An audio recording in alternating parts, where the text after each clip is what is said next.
மகாநதி. இங்கே குமரன் ஒரு வழியாக அந்த ஆடிஷனை ஜெயிச்சதுக்கப்புறமா குமரனுக்கு 15 லட்ச ரூபா பணம் கிடச்சிருது. அதை வச்சு இங்கே வீட்டில் இருக்க எல்லாருமே என்ன பண்ணலான்னு யோசிச்சுட்டு இருக்காங்க. அப்போது குமரன் இங்கே கங்காட்ட கூப்பிட்டு ஒரு விஷயத்தை பற்றி பேசுகிறாரு. கங்கா, இங்கே பாரு, நான் சொல்லலாம் புரிஞ்சுக்கோ. நம்மக்கிட்ட இப்போது 15 லட்சம் பணம் இருக்குது.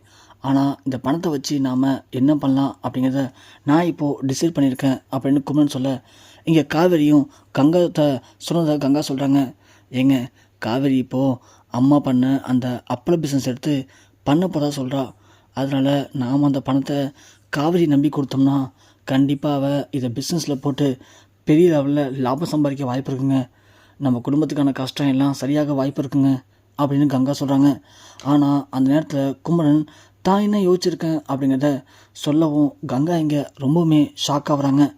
இந்த பக்கம் பார்த்தா நம்ம விஜய் வந்து தாத்தாட்ட வந்து, தாத்தா இது மாதிரி காவேரி எந்த வீட்டில் இருக்கான்னு நான் கண்டுபிடிச்சிட்டேன். என்ன விஜய் சொல்கிற, உண்மையாவா? ஆமாம் தாத்தா, காவேரி இப்போது எனக்கு தெரிஞ்சு ஒரு இடத்துல இருக்கா தாத்தா. நான் இப்போது அந்த வீட்டை பார்த்துட்டேன். நான் போயிட்டு இப்போது காவேரிக்கிட்ட பேசலான் இருக்கேன் தாத்தா அப்படின்னு சொல்ல, தாத்தா ஒன்று, இல்லை விஜய், நீ கொஞ்சம் அவசரப்படாத. அதுக்கு முன்னாடி நீ பண்ண வேண்டிய விஷயம் ஒன்று இருக்குது. என்ன தாத்தா? காவேரி இங்கே இருக்கும்போதும் சரி, இங்கேருந்து போகும்போதும் சரி, அவங்க வீட்டில் இருக்கவங்க எல்லாருமே சொன்ன விஷயங்கிறது வெண்ணிலா தான். ஸோ வெண்ணிலாவுக்கு நீ ஒரு முடிவு பண்ணாமல் நீ வந்து காவேரியை பார்க்க போகிறது சரியில்லை விஜய். நீ ஃபஸ்ட்டு வெண்ணிலாவை நல்ல ஒரு ஹோமாக பார்த்து சேர்த்து விடு. அதுக்கப்புறமா நீ போயிட்டு காவேரிக்கிட்ட பேசுகிறது தான்ப்பா சரியாக இருக்கும். ஏன்னா காவேரிக்கு உன் மேல் நம்பிக்கை வரணும். நமக்கு பிடிக்கலன்னு தெரிஞ்ச உடனே விஜய் வெண்ணிலாவை கொண்டு போய் எங்கேயோ விட்டுட்டாரு அப்படின்னு காவேரிக்கு தெரிஞ்சால் மட்டும்தான் காவேரி ஃபஸ்ட்டு உங்ககிட்ட பேசுவா. அப்போ தான் அவங்க வீட்டில் இருக்கவங்களும் உன்னை புரிஞ்சுப்பாங்க. அதனால் நீ முதல்ல வெண்ணிலாவுக்கு ஒரு வழியை பாரு அப்படின்னு சொல்ல, தாத்தா தெரியும் தாத்தா எனக்கு. அதனால தான் நான் வரும்போதே ஹாஸ்பிட்டலில் போய் பேசிட்டேன். அவங்க ஒரு ஹோம் பார்த்துருக்காங்களாம். இன்னும் ஒரு 2 டேஸில் முடிவு சொல்கிறேன்னு சொல்லியிருக்காங்க. சொன்ன உடனே வெண்ணிலாவை கொண்டு போய் நான் அங்கே விட்டுருவோம் தாத்தா. இனிமேல் வெண்ணிலா என் கூட இருக்க மாட்டா தாத்தா. நீங்கள் ஒன்றும் பயப்படணும் தாத்தான்னு சொல்லிட்டு இங்கே விஜய் சொல்கிறாரு. உடனே தாத்தா சொல்கிறாங்க, விஜய் நீ இப்போது வேண்டான்னு சொல்ல, ஆனால் அங்கே போயிட்டு நீ கோவப்படக்கூடாது. அவங்க எல்லாரும் என்ன கோவப்பட்டாலும் சரி, நீ கொஞ்சம் பொறுமையாக நிதானமாக தான் இருக்கணும். ஏன்னா தப்பு ஓ மேலே இருக்குது தாத்தா. நான் உணர்ந்துட்டேன் தாத்தா இப்போ என் தப்பை. அதனால் கண்டிப்பாக நான் கோவப்பட மாட்டேன் தாத்தா அப்படின்னு விஜய் கிளம்பி போகிறாரு. போகிற வழியில் இங்கே குமரனும் கங்கா வராங்க. ஏன்னா குமரன் தான் என்ன யோசிச்சிருக்கான்னு கங்காட்ட சொன்னார். என்ன விஷயம்னா, குமரன் வந்து நம்ம வீட்டில் அப்போதைக்கு கோதாவரிக்கு நிறைய பிரச்சனை இருந்துச்சு. அதனால் 15 லட்ச ரூபா பணம் தேவைப்பட்டுச்சு.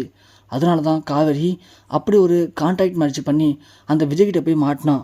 அப்படி இருக்கும்போது நாம் அந்த 15 லட்சம் பணத்தை அவன்கிட்ட கொடுக்க தான் கரெக்டாக இருக்கும் அப்படின்னு குமரன் சொல்ல, கங்கா அதுக்கு தான் அதிர்ச்சி வராங்க. என்ன சொல்கிறீங்க, உண்மையாவா அப்படின்னு கேட்க, ஆமாம் கங்கா, கடைசி வரைக்கும் நமக்கு ஒரு குற்றவுணர்ச்சியாகவே இருக்கும்ல. ஏன்னா 15 லட்சம் பணத்துக்காக தான் காவேரி அங்கே போய் கஷ்டப்பட்டா அப்படின்னு நினைக்கும்போது எனக்கு ரொம்ப கஷ்டமாக இருக்குது கங்கா. அதனால் இந்த பணத்தை நாம் விஜய்கிட்டே கொடுத்துடலாம் வா அப்படின்னு சொல்லி இங்கே குமரன் யார்கிட்டையும் சொல்லாமல் பணத்தை எடுத்துகிட்டு கங்கா வரிசை வராரு. வர வழியில் விஜயை பார்க்குறாங்க. விஜயை பார்த்ததும் இங்கே குமரன் விஜய்கிட்ட, நான் உங்கள்கிட்ட கொஞ்சம் பேசணும் அப்படின்னு சொல்ல, நானும் உங்களை தான் பார்த்து பேச வந்தேன், கொஞ்சம் என் ஆஃபீஸ் வரைக்கும் வரீங்களா அப்படின்னு விஜய் கூப்பிட்றாரு. குமரன் உடனே, அதெல்லாம் தேவையில்லை, நான் இங்கேயே பேசிட்டு போயிடுறேன் அப்படின்னு சொல்ல, இல்லை நீங்கள் வாங்க, உங்கள்கிட்ட நான் பேசணும் அப்படின்னு விஜய் குமரனையும் கங்காவையும் அழைச்சிட்டு போகிறாங்க. அழைச்சிட்டு போகவும் இங்கே குமரன் உடனே, இப்போ எதுக்கு இங்கே கூட்டி வந்தீங்க நீங்கள் அப்படின்னு சொல்ல, இங்கே பாருங்கள் குமரன், நான் சொல்கிறது நிமிஷம் கேளுங்க. கங்கா நீங்களும் கேளுங்க. நீங்கள் எல்லோரும் என்னை தப்பாக புரிஞ்சிட்ருக்கீங்க. உண்மையிலேயே நான் காவேரி மேலே எவ்வளோ அன்பு வச்சுருக்கேன் தெரியுமா? அது ஏன் புரிஞ்சுக்க மாட்டீங்க? குமரன், உங்களுக்கு தெரியாதா, நான் உங்ககிட்ட எத்தனை வாட்டி சொல்லியிருக்கேன் காவேரி மேலே நான் எவ்வளோ அன்பு வச்சுருக்கேன் அப்படின்னு. ஆனால் நீங்கள் கூட என்ன புரிஞ்சுக்கல பார்த்தீங்களா? இங்கே பாருங்கள், காவேரிக்காக நான் எவ்வளோ சர்ப்ரைஸ் பண்ண ரெடியாக இருந்தேன் தெரியுமா?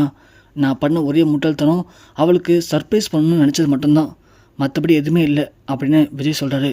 இங்கே கும்பலோடனே, அதெல்லாம் போதுங்க, நாங்கள் உங்களை நல்லாவே நம்பி ஏமாந்துட்டோம். உங்கள் மனசில் எதுவும் இல்லாமலாம் நீங்கள் அன்றைக்கி காவேரியை பேக் எடுத்துகிட்டு வெளியே வர சொன்னீங்க.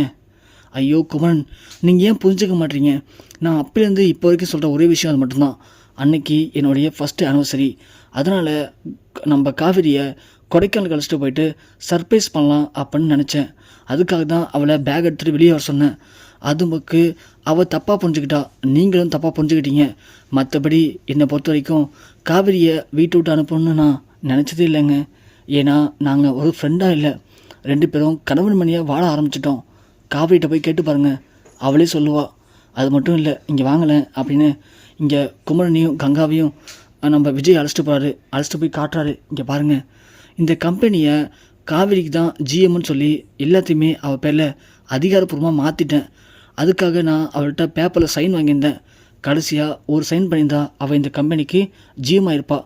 அவளுக்காக நான் கிராண்டாக ரெடி பண்ண செலிப்ரேஷன் இதெல்லாம். இதுலேயும் ஒரு சர்ப்ரைஸ் இருந்துச்சு. இதை பற்றி நான் உங்கள்கிட்ட சொன்ன குமரன், ஞாபகம் இருக்கா?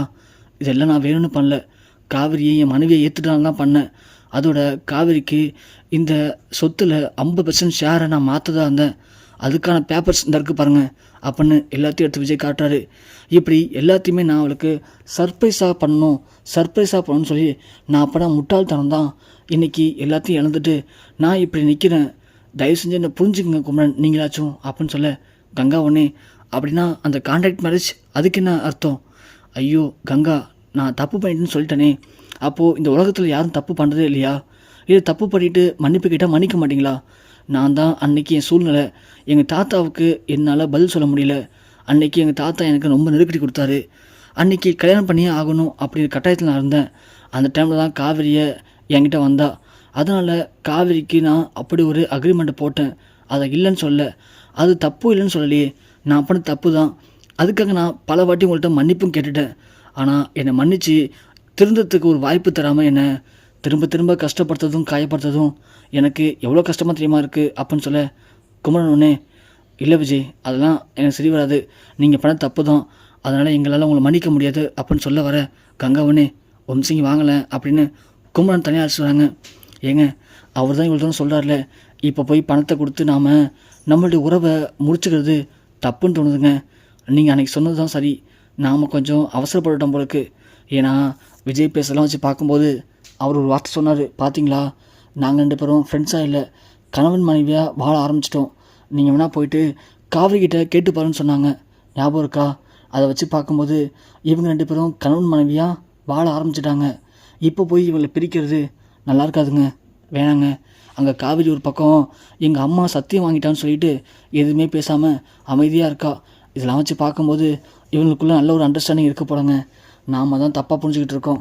2 பேரையும் கொஞ்சம் கொஞ்சமாக பேசி புரிய வச்சோம்னா கண்டிப்பாக 2 பேரும் திரும்பவும் ஒன்று சேர்ந்துருவாங்கங்க. விஜய் இல்லாமல் காவிரியாலையும், காவிரி இல்லாமல் விஜயாலையும் கண்டிப்பாக வாழ்கிறது கஷ்டங்க. அவள் அங்கே பார்க்கறது சந்தோஷமாக இருக்கமே இருக்கா, ஆனால் அவள் மனசு ஃபுல்லாக விஜய் தான் இருக்கார். தினம் தினம் விஜய் நினச்சி அவள் தனியாக உட்காந்து அழுதுகிட்டு தான் இருக்கா. அதை பார்க்கும்போது எனக்கு ரொம்ப கஷ்டமாக இருக்குங்க. வேணாங்க, நாம் அவசரப்பட வேணாங்க. நாம் நம்ம அம்மாவுக்கு பேசி புரிய வச்சு கண்டிப்பாக விஜயும் காவிரியும் சேர்த்து வைக்க தாங்க கரெக்டாக இருக்கும் அப்படின்னு கங்கா சொல்கிறாங்க. குமரனும் சரி இப்போ பணத்தை கொடுக்க வேணாம் அப்படின்னு முடிவு பண்ணுறாரு. வராங்க. வந்ததும் விஜய் ஒன்று, ப்ளீஸ்ங்க எனக்காக ஒரு வாய்ப்பு கொடுங்க, ஒரே ஒரு வாய்ப்பு. கண்டிப்பாக நான் காவிரி மேலே எவ்வளோ அன்பு வச்சுக்கோங்கிறத நான் புரிய வைக்கிறேன் அப்படின்னு சொல்ல கங்கா ஒன்று, இங்கே பாருங்கள் விஜய், நீங்கள் பண்ணதில் எங்கள் குடும்பமே ஒட்டுமொத்தமாக உடஞ்சி போயிருக்கோம். அதனால் நீங்கள் இப்படி என்னை மன்னிச்சிடுங்க அப்படின்னு மன்னிப்பு கேட்டால் உடனே மன்னிச்சுட்டு எல்லாத்தையும் மறந்துட்டு காவிரியை எங்களால் உங்கள் கூட உடனே அனுப்ப முடியாது. கொஞ்சம் டைம் வேணும். நாங்கள் எங்கள் அம்மாகிட்ட பேசி புரிய வைக்கிறோம். கண்டிப்பாக அவங்க புரிஞ்சுப்பாங்க. அதுக்கப்புறமா நீங்கள் காவிரியை கூட்டிகிட்டு வந்து உங்கள் கூட வச்சுக்கலாம். அதனால் அது வரைக்கும் எங்களுக்கு எந்த ஒரு தொல்லையும் பிரச்சனையும் கொடுக்காம கொஞ்சம் எங்களை நிம்மதியாக தனியாக விடுங்க. கண்டிப்பாக எல்லாமே மாறும், நாங்கள் உங்களுக்கு மாற்றி தரோம் அப்படின்னு கங்கா சொல்லிவிட்டு கங்கா குமரன் அழைச்சிட்டு கிளம்பிடுறாங்க. விஜய்க்கு சந்தோஷம் தாங்கலை. பரவாயில்ல, குமரனும் கங்காவும் நம்மளை பற்றி புரிஞ்சுக்கிட்டாங்களே, இப்போதைக்கு நமக்கு அதுவே போதும்.